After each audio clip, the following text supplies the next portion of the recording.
The UES Starward Dawn drifted through empty space like a tiny metal fish in an endless black ocean. Captain Lee Dae-ho stood on the bridge, watching the stars through the main window. His ship was small compared to the military vessels back on Earth, but it was home to him and his crew of 12. "Captain, we're getting some strange readings ahead," said Kim Min-ho from his station. The young communications officer had been with the ship for 2 years now, and Dae-ho trusted his skills. Dae-ho walked over to look at the display. "What kind of readings?" "Something big. Really big. It's orbiting that dying star over there." Min-ho pointed to a red giant that glowed weakly in the distance. "The computer says it's artificial." Park Soo-jin looked up from her engineering console. She was the best engineer Dae-ho had ever worked with, even if she was only 28 years old. "Captain, if it's artificial, that means aliens built it. We've never found anything like this before." The bridge went quiet. In all their years of exploring space, humans had found many planets and strange natural things, but never proof that other intelligent beings existed. "This could change everything." "Take us closer," Dae-ho ordered. "But slowly. We don't know what we're dealing with." The Starward Dawn moved toward the object. As they got closer, everyone could see how huge it was. It looked like a city made of dark metal, floating in space around the dying star. Strange towers and domes covered its surface, and it was easily 100 times bigger than their ship. "It's beautiful," whispered Choi Hye-won, the ship's medical officer. She had joined them just 6 months ago, but she loved exploring as much as any of them. Dae-ho studied the structure through the ship's cameras. It was clearly very old. Some parts were broken, and space dust covered much of its surface. But, even damaged, it was amazing to look at. "Are there any life signs?" he asked. Min-ho checked his instruments. "No, Captain. It looks empty. Dead for a long time." "Let's run a full scan," Dae-ho decided. "This is the discovery of a lifetime. We need to record everything we can." Park Soo-jin started the scanning. Systems. Energy beams swept over the alien structure, taking pictures and measuring its size and shape.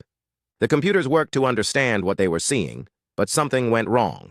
As soon as the scan beams touched the structure, lights began to flash across its surface. Bright blue energy ran along lines in the metal like electricity through wires. "Captain!" Min-ho shouted. "Something's happening!" The structure was waking up. A loud signal burst from it, so powerful that it made the ship's instruments buzz and spark. The signal shot out into space in all directions like a scream. "What did we do?" asked Park Soo-jin, her hands flying over her controls. "I don't know," Dae-ho said, but he felt worried. "Can you stop it?" "I'm trying, but it's not coming from us anymore. The structure is sending the signal by itself." The signal lasted for 10 minutes, then stopped. The lights on the structure went dark again, and everything became quiet. "Well," said Dae-ho after a moment, "I guess we announced ourselves to the neighborhood." 3 days passed. The crew continued studying the structure, taking pictures and samples of space dust around it.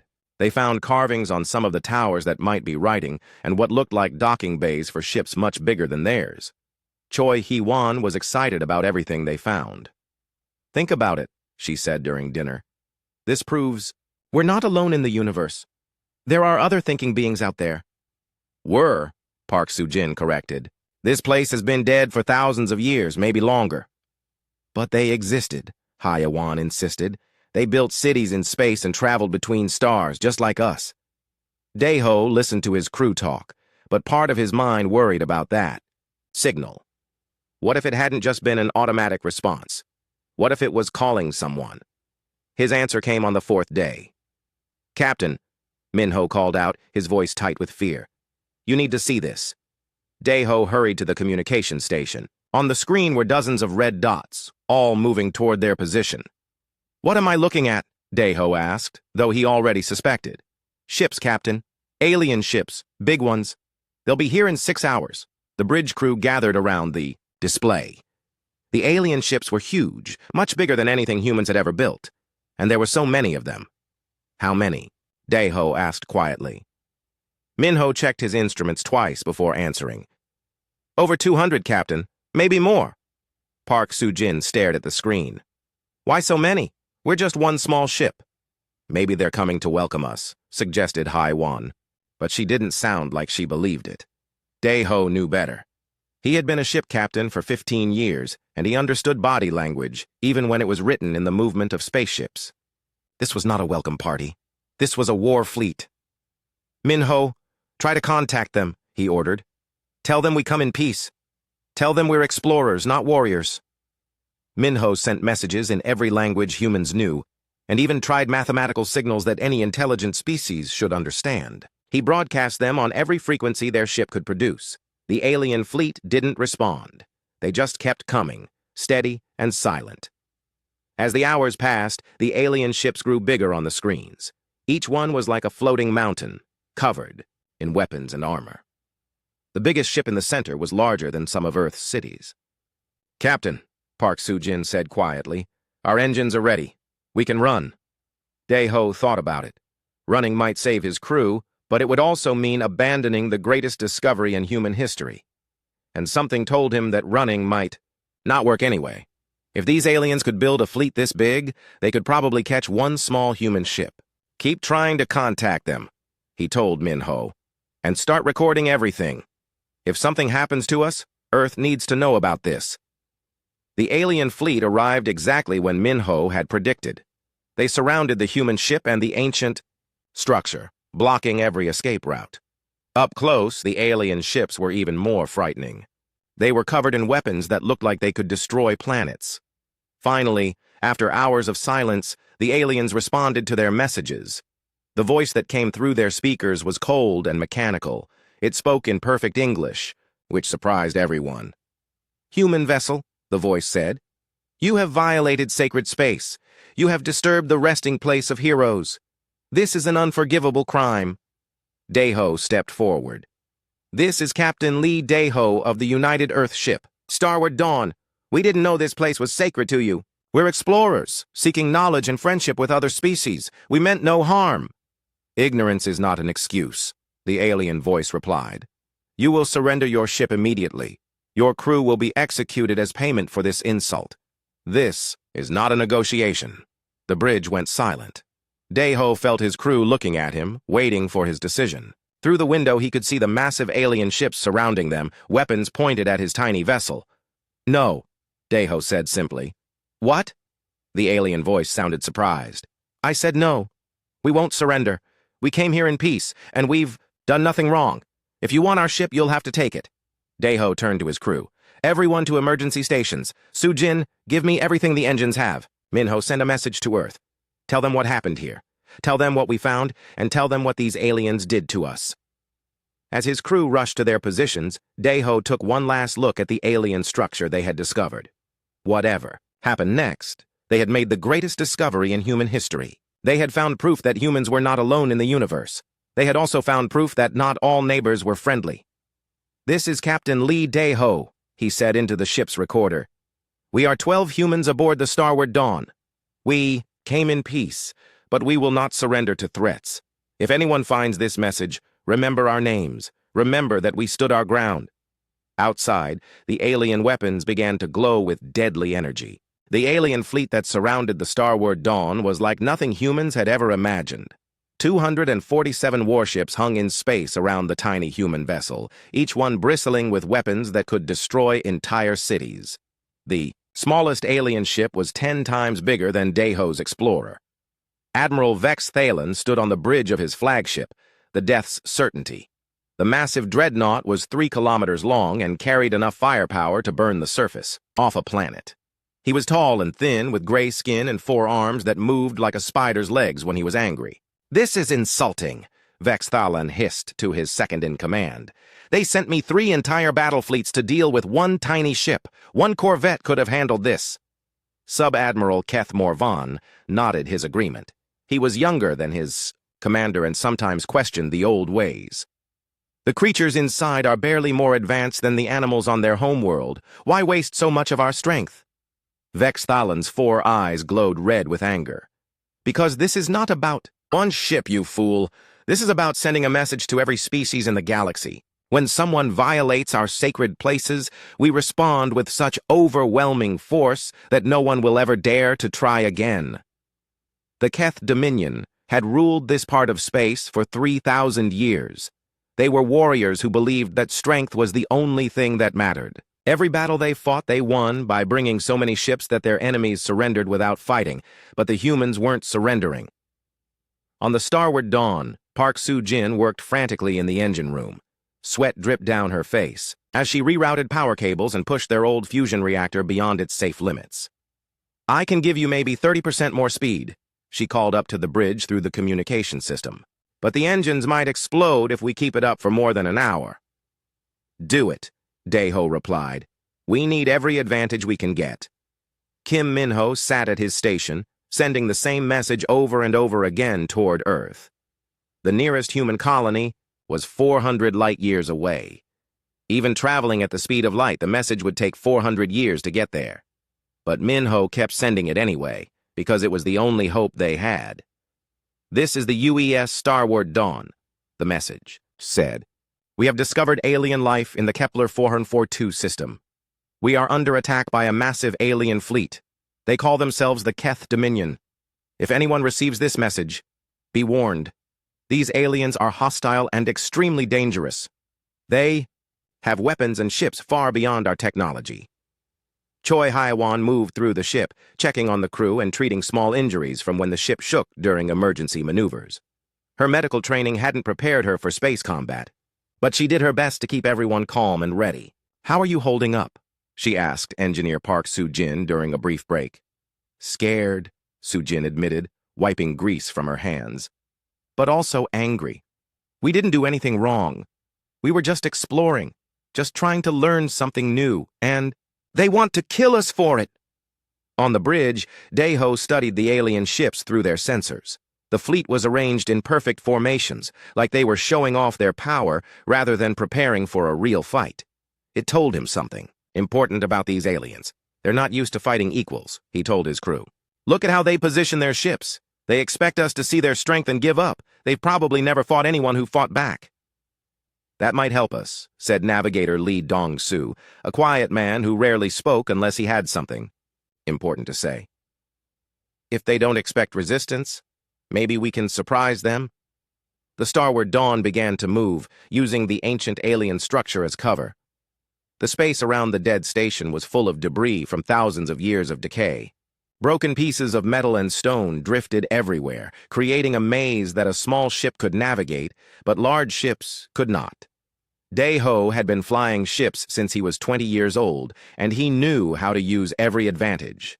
The Starward Dawn twisted and turned through the debris field like a bird flying through a forest. The massive Keth warships had to move slowly and carefully to avoid hitting the floating wreckage. "Clever little insects," Admiral Vexthalan admitted as he watched the human ship dance through the debris. "But cleverness will not save them from superior firepower." He gave orders to his fleet. Dozens of alien ships began firing their weapons into the debris field, not trying to hit the human ship directly, but destroying the cover it was using. Massive energy beams turned chunks of ancient metal into glowing gas. Missiles exploded against stone blocks that had floated in space for millennia. The Starward Dawn shook as explosions went off all around it. Pieces of alien debris, some as big as buildings, tumbled past the ship's windows. Sparks flew from damaged control panels on the bridge. "Hull breach on Deck 3, Park Soo-jin reported. "I'm sealing it now. Minor injuries in the crew quarters," added Choi Hae-won. "Nothing serious yet." For 6 hours, the deadly game continued. The human ship ran and hid while the alien fleet methodically destroyed every piece of cover in the area. Dae-ho used every trick he knew, every skill he had learned in 15 years of flying ships through dangerous space. But there were too many alien ships, and they had too many weapons. "Captain," Kim Min-ho said quietly, "our engines are overheating. Soo-jin says we have maybe 10 more minutes before they shut down automatically." Dae-ho nodded. He had known this moment would come. They had done better than he had hoped, lasting 6 hours against impossible odds. But now it was ending. "All crew to emergency stations," he announced over the ship's communication system. "Prepare for boarding. They'll want to take us alive to make an example of us." The Starward Dawn limped out of the debris field, its engines smoking and its hull scarred by near misses. The Keth fleet surrounded it immediately, weapons pointed at the tiny human ship from every direction. "Human captain," Admiral Vexthalan's voice came through their speakers. Your ship is disabled. Surrender now, and your death will be quick. This is Captain Lee Dae-ho, came the reply. We surrender our ship, but we do not surrender our dignity. We are humans of Earth, and we came here in peace. Vexthalon studied the small alien ship on his viewing screen. In all his years of conquest, he had never seen a species fight so hard with so little hope of winning. Most enemies gave up as soon as they saw the size of his fleet. Bring them aboard, he ordered. I want to see what manner of creatures these humans are. Keth boarding shuttles launched from the fleet and attached themselves to the starward dawn like metal parasites. Cutting tools sliced through the human ship's hull, and armored Keth soldiers poured inside. The human crew offered no resistance. They had no weapons that could hurt the aliens' armor, and they had already done everything they could. But they stood straight and proud as the Keth soldiers surrounded them. Dae-ho looked at his crew one last time. Park Soo-jin stood beside her beloved engines, her hands still dirty from trying to save them all. Kim Min-ho clutched a datapad containing their final message to Earth. Choi Hye-won helped support 2 crew members who had been injured in the fighting. They were just 12 humans, billions of miles from home, surrounded by an enemy that wanted to kill them for the crime of being curious about the universe. But they were still human, and they would face whatever came next with courage. Remember, Dae-ho said to his crew as the Keth soldiers led them away, we found proof that we're not alone in the universe. That discovery will outlive all of us. As the human crew was taken prisoner, Kim Min-ho's final message continued broadcasting into empty space, carrying news of humanity's first contact with alien life toward the distant stars where other humans waited. Unknowing, among the worlds they called home. The message would take 400 years to reach them. But it would reach them. 6 months after the starward dawn disappeared, life on New Sol Colony continued as normal. The mining colony was home to 50,000 humans who had traveled from Earth to dig valuable metals from the asteroids around a distant star.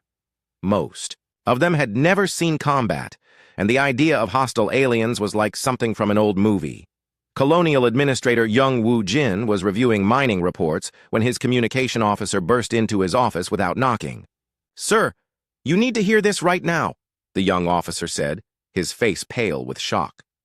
What's so urgent that you can't follow proper procedures?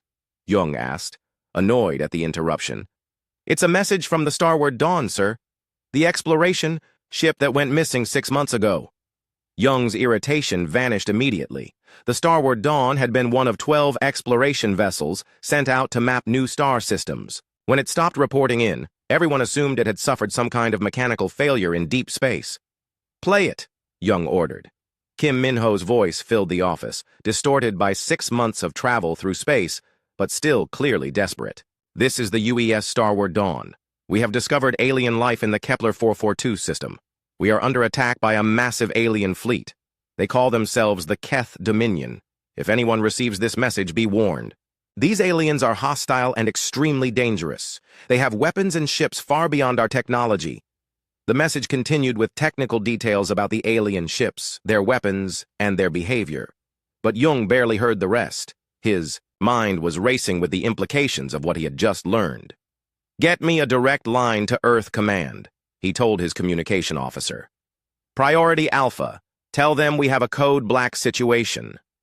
Within hours, the message reached Earth. Admiral Kang So-young was in her office at United Earth Navy headquarters when the emergency call came through. She was a small woman, barely 5 feet tall, but everyone in the military knew her reputation. She had fought in the Martian Independence War and the asteroid belt conflicts, and she had never lost a battle. Admiral, her aide said, you need to see this immediately. It's from New Sol Colony. Kang listened to the Starward Dawn's message 3 times before speaking. Each time her expression grew more serious. When it finished, she sat in silence for a full minute.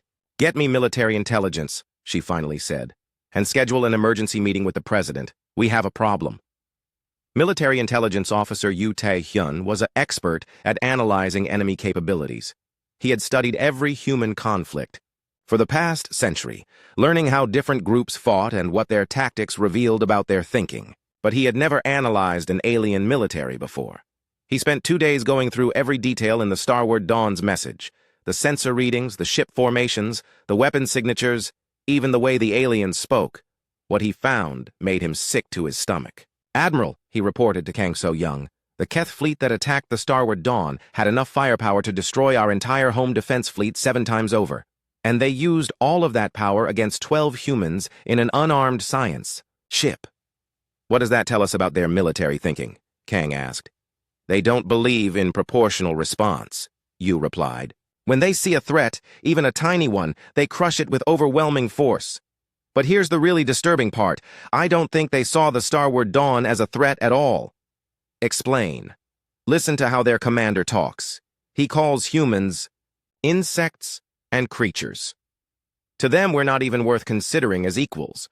They brought a massive fleet, not because they were afraid of us, but because they wanted to make sure every other species in the galaxy saw what happens when you annoy the Keth Dominion." Admiral Kang stared out her office window at the space traffic moving around Earth. Cargo ships, passenger liners, and patrol boats moved in organized patterns between the planet and its orbital stations. It all looked so peaceful and safe. "In other words," she said slowly, "they used Captain Daeho and his crew to send a message." "Yes, ma'am. And the message is that humans don't matter. We're bugs to be stepped on when we get in their way." President Han Ji-woo called an emergency session of the United Earth government that same evening. Representatives from every human colony, military leaders, and civilian experts crowded into the Great Assembly Hall. The room buzzed with nervous conversation as people tried to understand what they were facing. "Citizens of Earth and all human colonies," President Han began. "6 months ago, we lost contact with the exploration vessel Starward Dawn. Today, we learned what happened to Captain Lee Dae-ho and his crew." The room fell silent as Han played the message from the Starward Dawn. When it ended, the silence continued for several long moments. "The question before us," Han continued, "is simple. Do we hide from this threat, or do we respond?" "How can we respond?" asked the representative from Mars Colony. "You heard the message. Their ships are far more advanced than ours. Their fleet could destroy any human world." "That's exactly why we have to respond," said Admiral Kang, standing up from her seat. "The Keth Dominion sent 247 warships to kill 12 explorers. They did that to show the galaxy that humans don't matter. If we do nothing, they're right." "But what can we do?" asked another representative. "We can't match their technology or their numbers." Dr. Nam Soo-min stood up from the civilian experts section. She was Earth's leading expert on psychology and human behavior, and she had spent the last 2 days studying everything they knew about the Keth. "We don't need to match their technology," she said. "We need to understand their thinking. The Keth Dominion rules through fear and displays of overwhelming power. Every species they've conquered surrendered after seeing their massive fleets. They've never fought anyone who refused to give up." "And you think that gives us an advantage?" asked President Han. "I think it gives us the only advantage we have," Dr. Nam replied. "The Keth expect their enemies to surrender when faced with superior force. Their entire military is built around that assumption. But humans don't think that way. We've been fighting each other for thousands of years, and we've learned that sometimes the smaller force can win if they're smarter and more determined." Admiral Kang nodded. "Dr. Nam is right. We can't beat them in a straight fight. But we don't have to fight them straight. We know where they are. We know their capabilities. And we know they think we're not worth worrying about." That might be enough. The debate continued for hours, but the decision was never really in doubt. Humans had explored space for 2 centuries, always wondering if they would find other intelligent life. Now they had their answer, and it wasn't what they had hoped for. But Captain Lee Dae-ho and his crew had faced impossible odds and refused to surrender. They had sent their message across 400 light-years of empty space to warn their people. The least Earth could do was make sure their sacrifice meant something. "We will respond," President Han announced. "Not because we're sure we can win, but because 12 humans died refusing to bow to a bully. We owe them better than hiding in fear." Admiral Kang returned to her headquarters that night with authorization to begin the largest military operation in human history. She had ships to gather, crews to train, and plans to make. The Keth Dominion had sent a message with their overwhelming display of force. Now it was time for humanity to send a message of their own. As she worked through the night, Admiral Kang thought about Captain Daeho's final transmission. "We are humans of Earth, and we came in peace," he had said. But he had also said something else, something that had stuck in her mind. Remember our names. She would remember. And she would make sure the Keth Dominion remembered them too. The preparations began immediately. From every human world, ships, and crews began moving toward Earth. It would take months to gather everything they needed, but time was something they had. The Keth thought humans were bugs not worth worrying about. That mistake would cost them everything. 3 months after the emergency meeting on Earth, the largest human fleet in history jumped into hyperspace. Operation Vengeance consisted of 89 ships under Admiral Kang So-young's command. It wasn't as big as the Keth fleet that had attacked the Starward Dawn, but it was built differently. Where the Keth brought massive battleships designed to frighten enemies into surrender, the humans brought fast attack ships, stealth vessels, electronic warfare craft, and specialized boarding ships. Every vessel in the fleet had been chosen for a specific job in a carefully planned campaign. Captain Rao Dong-wook commanded the reconnaissance division from his stealth ship Ghost of Seoul. His job was to find the Keth fleet and learn everything possible about their defenses without being detected. It was dangerous work, but Ryu had been sneaking around enemy territory since the Martian War. "We're approaching the Kepler 442 system," his navigator reported. "Switching to silent running." The Ghost of Seoul and 5 other stealth ships slipped into the system like shadows. Their engines ran cold, their weapons were powered down, and their hulls were covered with materials that absorbed sensor beams instead of reflecting them. To any watching enemy, they would look like pieces of space debris. What Ryu found in the system made him angry. The Keth fleet was still there, arranged in the same perfect formations they had used 6 months ago. But now, they had built something new. In the center of their formation, displayed like a trophy, was the damaged hull of the Starward Dawn. "Those bastards," whispered his weapons officer. "They're using our people's ship as a decoration." "Take pictures of everything," Ryu ordered, keeping his voice calm despite his anger. "Ship positions, weapon types, patrol patterns. Admiral Kang needs to know exactly what we're facing." For 2 weeks, the human stealth ships watched and recorded. They saw that the Keth had turned the system into a fortress with defensive stations and patrol ships covering every approach. The aliens clearly expected someone to come looking for the missing human ship, but they were looking in the wrong direction. While Ryu's ships watched the main Keth fleet, other human ships were attacking targets throughout Keth space. Commander An Yuna led a group of fast attack ships that hit Keth supply convoys and communication stations. Her ships would appear from hyperspace, destroy their target in minutes, then disappear before reinforcements could arrive. "Target destroyed," Yuna reported after hitting another Keth supply depot. "No survivors, no distress signals sent." The attacks followed a pattern that Dr. Nam Soo-min had designed based on her study of Keth psychology. Instead of announcing their presence with a massive fleet, the humans made themselves known through what she called asymmetric pressure. Keth patrol ships simply vanished from their routes. Supply convoys disappeared without sending distress calls. Communication relays went dark for no apparent reason. Important Keth officers died in their sleep, killed by human infiltration teams who left no trace of their presence. Admiral Vex Thalen, still commanding the Keth fleet in the Kepler 442 system, initially dismissed these incidents as technical failures or pirate attacks. The Keth had never faced guerrilla warfare before. Their military doctrine was built around massive displays of force that made enemies surrender before the real fighting began. "Perhaps we should investigate these disappearances," suggested Sub-Admiral Keth Morvan during a strategy meeting. "The pattern suggests organized attacks." "Organized by whom?" Vex Thalen replied dismissively. "We destroyed the only human ship in this sector. These are probably just equipment failures or attacks by minor pirates looking for easy targets.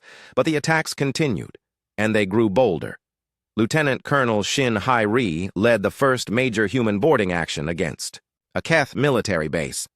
Her Marines didn't just disable the facility, they took control of it completely. When Keth reinforcements arrived 6 hours later, they found their base intact but empty of life. More disturbing than the dead soldiers was what the humans had left behind. In the base's command center, speakers played a recording on Endless. Repeat. It was Captain Lee Dae-ho's final transmission from the Starward Dawn. "We are humans of Earth, and we came in peace. Remember our names." The psychological warfare had begun. Similar attacks happened throughout Keth space. Military bases, supply depots, and communication stations fell to human forces that appeared from nowhere and vanished just as quickly.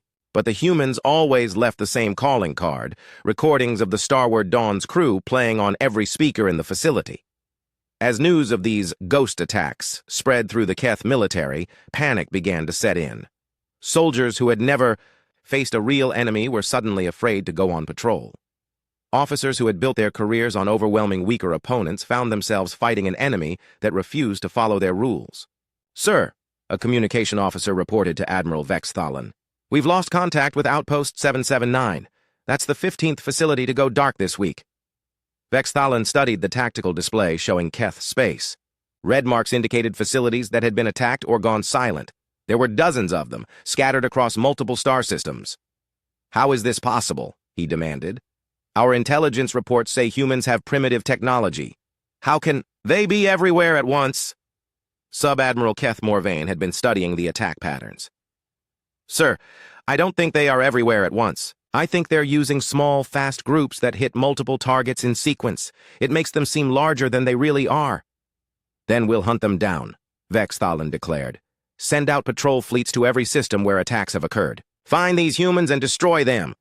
But every time Keth patrol fleets arrived at attack sites, they found nothing. The humans had already moved on to new targets. It was like trying to catch smoke with their bare hands. Worse, the humans seemed to know exactly where Keth forces were at all times. When Admiral Vex Thalon sent Battle Group 3 to protect a vital supply hub, the humans attacked a different target on the opposite side of Keth space. When he moved forces to respond to that attack, the humans hit somewhere else entirely. "They're playing with us," Keth Morvain said during another strategy meeting. "They know our movements before we make them." "Impossible," Vex Thalon snapped. "Our communications are encrypted. Our ship movements are classified." What the Keth Admiral didn't know was that Captain Ryu Dong-wook's reconnaissance ships had been intercepting Keth communications for weeks.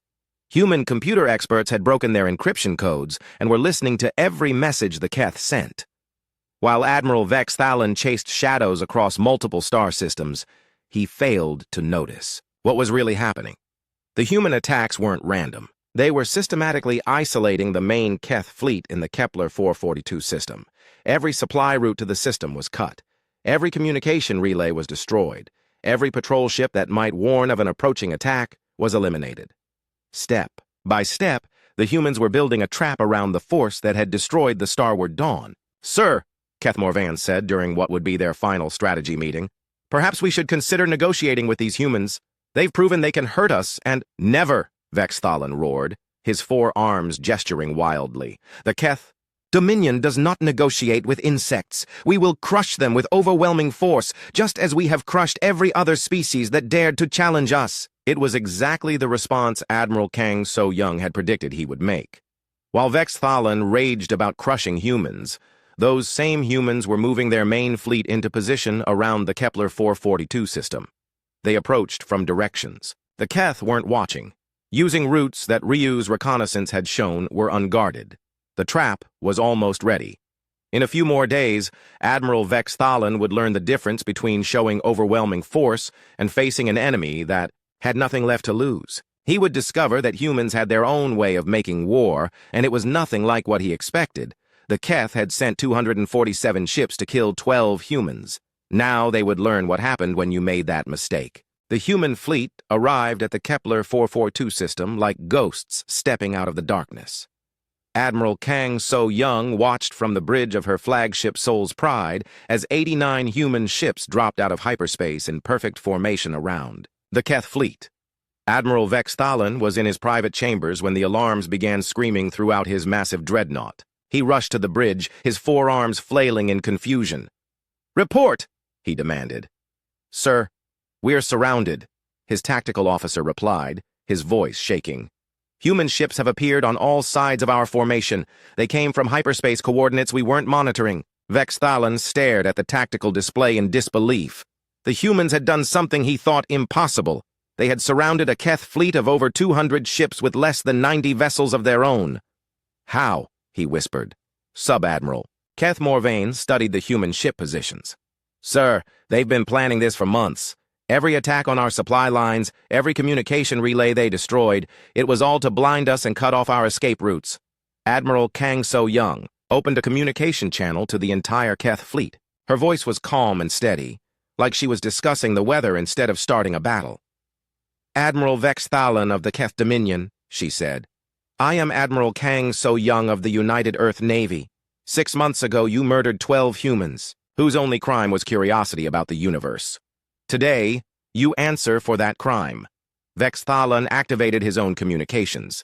"Human Admiral, you have made a grave mistake. You are outnumbered more than 2 to 1. Surrender now, and I will make your deaths quick." "You still don't understand," Kang replied. "We didn't come here to surrender. We came here to teach the galaxy a lesson about what happens when you hurt humans." The battle began, not with the massive energy exchanges that marked most Keth victories, but with something the aliens had never seen before. The human ships suddenly accelerated to maximum speed and charged directly at the Keth formation.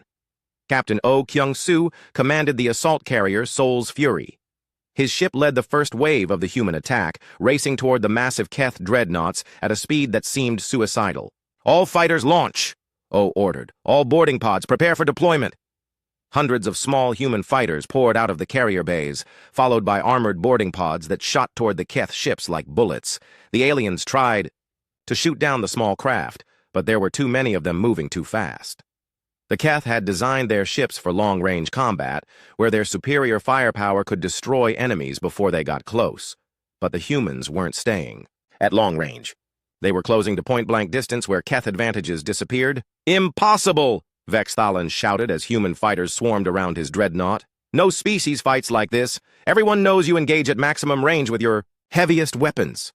"These aren't like any species you've fought before," Keth Morvan replied grimly. "They're not trying to show their strength. They're trying to win."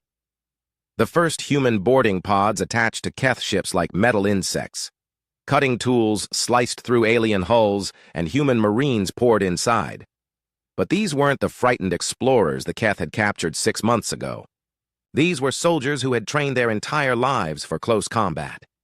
Master Chief Park Jun-ho led the boarding party that attacked the Death's Certainty. He and his marines moved through the Keth dreadnought like a force of nature, their weapons and armor designed specifically for fighting in the narrow corridors of spaceships.